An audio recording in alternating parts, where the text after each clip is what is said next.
Karnataka సర్కార్తో AP ప్రభుత్వం చర్చలు ఎప్పుడో సక్సెస్ అయ్యాయి. ఎంఓయూలు జరిగాయి. అయినా కుంకి ఏనుగుల ప్రాజెక్టు కార్యరూపం దాల్చట్లేదు. ఇటు గజరాజుల గర్జన ఏమాత్రం ఆగట్లేదు.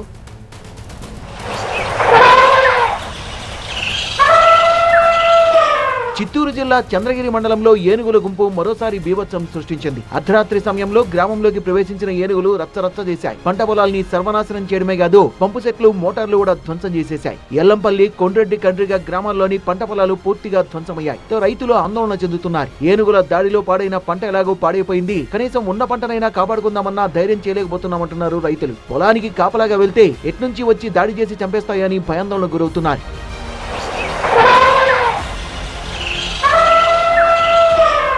వారం క్రితం కందులవారిపల్లిలో రాకేష్ అనే ఉప సర్పంచ్ను ఏనుగులు తొక్కి చంపేయడం తీవ్ర కలకలం రేపింది. పంట పొలాల్లో తిష్ట వేసి పంటల్ని నాశనం చేస్తున్న ఏనుగుల గుంపును రాత్రి సమయంలో తరిమేసేందుకు స్థానికులు ప్రయత్నించగా ఒక్కసారిగా తిరగబడ్డాయి. కొంతమంది చెట్లెక్కి తప్పించుకోగా రాకేష్ మాత్రం తప్పించుకోలేక ఏనుగుల దాడిలో బలైపోయాడు. అప్పటి నుంచి చీకటి పడిందంటే బయట అడుగుపెట్టే పరిస్థితి లేదు.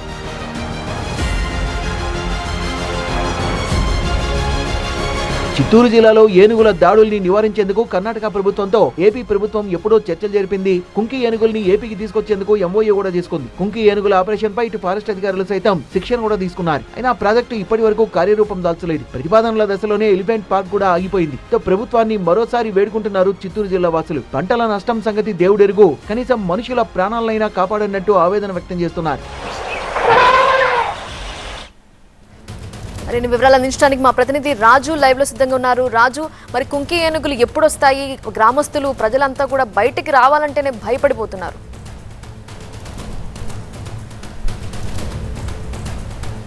ప్రధానంగా ఏనుగుల సమస్యకు శాశ్వత పరిష్కారం లభించాలంటే ఖచ్చితంగా కుంకి ఆపరేషన్ జరగాలి. కుంకి ఏనుగుల ద్వారానే తిరిగి అటవీ ప్రాంతంలోకి అటవీని వదిలి వచ్చిన వేలుగును తరిమేందుకు అవకాశం ఉంటుందనేది ప్రభుత్వం గుర్తించింది.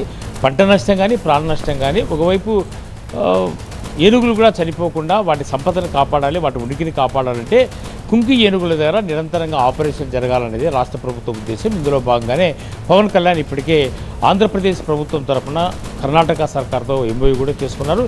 ఇది 3 నెలల క్రితమే జరిగింది. ఇందుకు సంబంధించి ఆంధ్రప్రదేశ్ సంబంధించిన అటవీ శాఖ కూడా 3 నెలల పాటు సిబ్బందికి, ఇక్కడ మావాటీతో పాటు ఫారెస్ట్ సిబ్బందికి కూడా శిక్షణ కూడా పూర్తయింది. అయితే 2 చోట్ల ఒప్పందాలు కుదిరినా కేంద్ర ప్రభుత్వం నుంచి అనుమతి రావాల్సిన అవసరం ఉంది.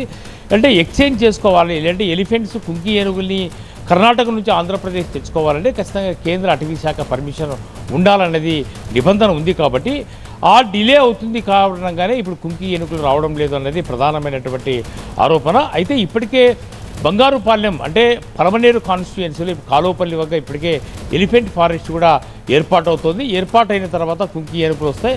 కుంకి ఏనుగులు వచ్చిన తర్వాత నిరంతరంగా కూంపింగ్ ఆపరేషన్, అంటే అడవిని వదిలి ఎప్పుడైతే జనావాసాలకు కానీ పంట పొలాలకు వచ్చే ఏనుగుల్ని సేఫ్గా తరిమి కొట్టే విధంగానే ఆపరేషన్ కొనసాగాలి. కాబట్టి ఆ రకమైనటువంటి చర్యలు తీసుకునేందుకు రాష్ట్ర ప్రభుత్వం కూడా సిద్ధమైంది. అయితే తరచూ ఒకవైపు తలకోన అటవీ ప్రాంతం అంటే తూర్పు ప్రాంతంలో చిత్తూరు జిల్లా, పడమటి ప్రాంతంలో మరోవైపు చిత్తూరు జిల్లా, తిరుపతి జిల్లా, ఈ మధ్య కాలంలోనే దాదాపుగా 100కు పైగా ఏనుగులు ఉన్నాయి. దాదాపుగా గత 10 ఏళ్ల లెక్కలు చూస్తే 7,000 హెక్టార్లకు పైగానే పంట నష్టం జరిగినట్లుగా గుర్తించారు.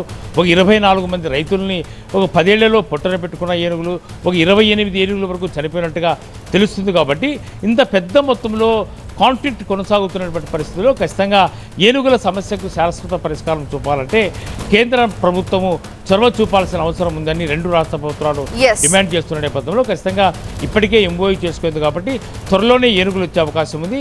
ఈ సమస్యకు శాశ్వత పరిష్కారం కూడా లభించే అవకాశం అయితే ఉంది. రైట్ రాజు, ఇవి